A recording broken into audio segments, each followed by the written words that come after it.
Canadian government official is warning we may be on the verge of intergalactic war, saying, quote, the Bush administration has finally agreed to let the military build a forward base on the moon, which will put them in a better position to keep track of the comings and goings of visitors from space, and to shoot at them if they so decide. I was introduced to the late Dr. Wernher von Braun in the U.S., the father of rocketry.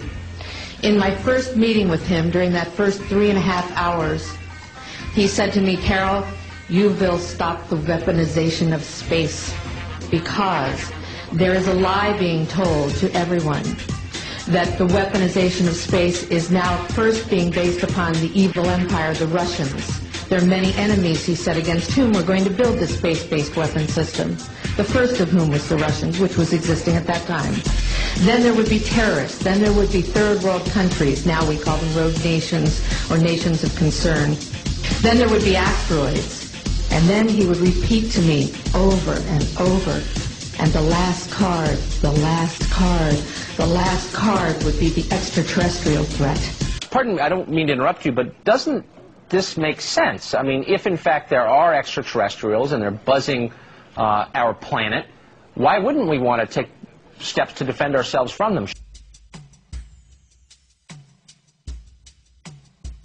The rapture is one of the most controversial topics in all of theology. Some Christians believe in it, all atheists mock it, and the New World Order may very well attempt to fake it. What would discourage Christians more than seeing New Agers, Buddhists, cult leaders, and corrupt con artist Christians raptured, while the Bible-believing faithful are, in essence, left behind? Why wouldn't the New World Order attempt to unite all the world's religions behind one deity by including them all in such an apocalyptic event? Surprisingly, the U.S. government actually admits to thinking about the use of this technology, though it denies it's followed through with such implementation. In an article entitled Bees on the Battlefield and Other U.S. Military Experiments, published by the British news agency The Guardian on June 18, 2007, it discusses strange government projects, and I quote, "Then there's the prophet hologram, the projection of the image of an ancient god over an enemy capital, whose public communications have been seized and used against it in a massive psychological operation." An Israeli cybernetics expert named Yitzhak Hayutman has even gone as far as to lobby the Arab world to allow him to project a holographic temple above the Dome of the Rock in an effort to summon whichever savior should take notice of it and actually show up. But does it even matter? Does this technology even exist? Or is it just crazy conspiracy theory? Let's take a look at the Army Research Lab, Adelphi, Maryland's progress report from November 96 through August 97. The session number ADA 3338490. The topic? A 3D holographic display using strontium barium niobate. Its abstract states, an innovative technique for generating a three-dimensional holographic display using strontium barium niobate is discussed. The resultant image is a hologram that can be viewed in real time over a wide perspective or field of view. The holographic image is free from system-induced aberrations and has a uniform high quality over the entire field of view. Interesting. Well, we've seen the chemtrails, and there's a lot of speculation about what they're being used for. Weather control and mind control are at the top of the list. But as you'll see in a second, chemtrails have been directly linked to barium, which is one of the main components of the Army's 3D holography display. Could a strange substance found by a southwest Arkansas man be part of a government test? Well, that's the question at the heart of a phenomenon called chemtrails, now getting widespread attention.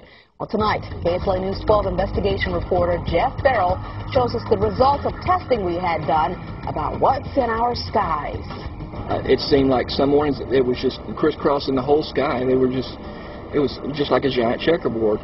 Bill Nichols snapped several photos of the strange clouds from his home in Stamps, Arkansas.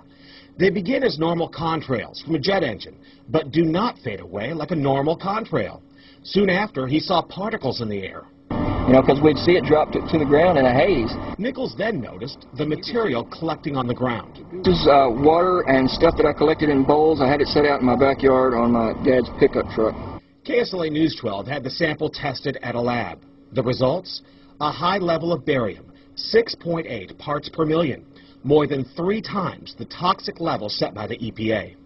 According to Section 5.6 of a military research paper entitled An Operational Analysis for Air Force 2025, an application of value-focused thinking to future air and space capabilities, military brainstorming as of May 1996 was researching, constructing, yet again, another holographic projection system.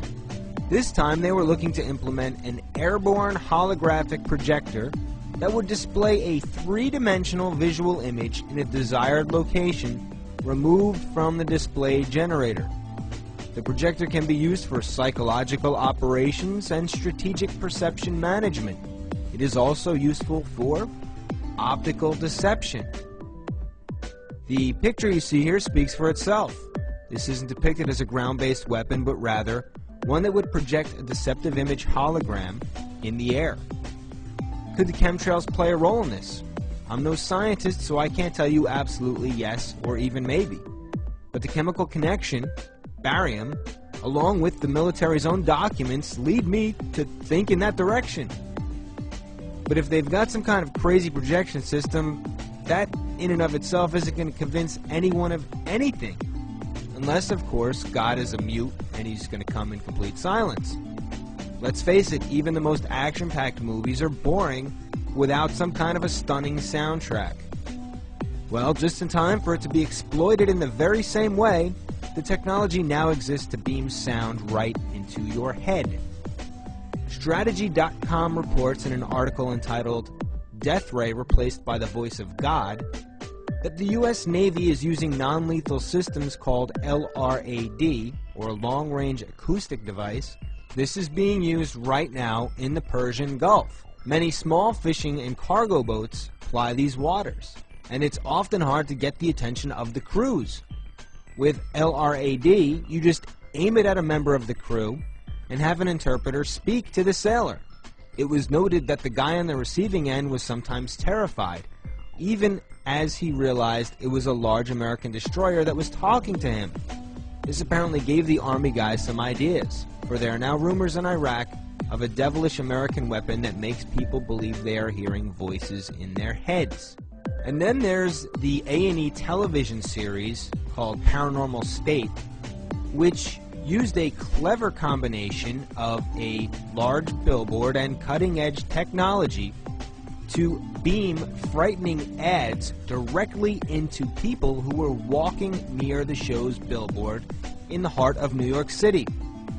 The advertising website MediaBuyerPlanner.com writes in an article entitled Billboard Whispers into Pedestrians' Ears for A&E's Paranormal State that an ad for A&E's ghost-themed series Paranormal State uses technology to transmit an audio spotlight from the rooftop speakers in New York's Soho directly into the ears of passers-by.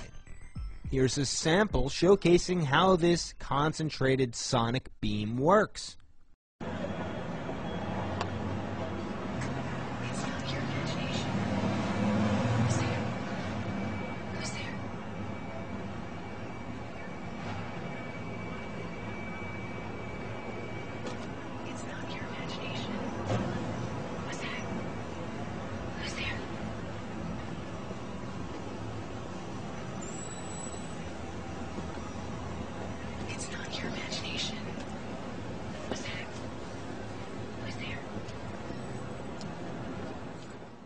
There are literally dozens of patents dealing with ways of beaming sonic transmissions directly into people's minds. This was once called telepathy.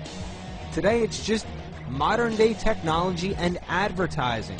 Yes, I understand this sounds absolutely bizarre. Where's the proof? Where is it? We've recently seen Al Gore and Prince Charles appear in holographic form. But do we actually know of any such encounter we can attribute holographic technology as to having been used as part of a supernatural psyop? I believe we do.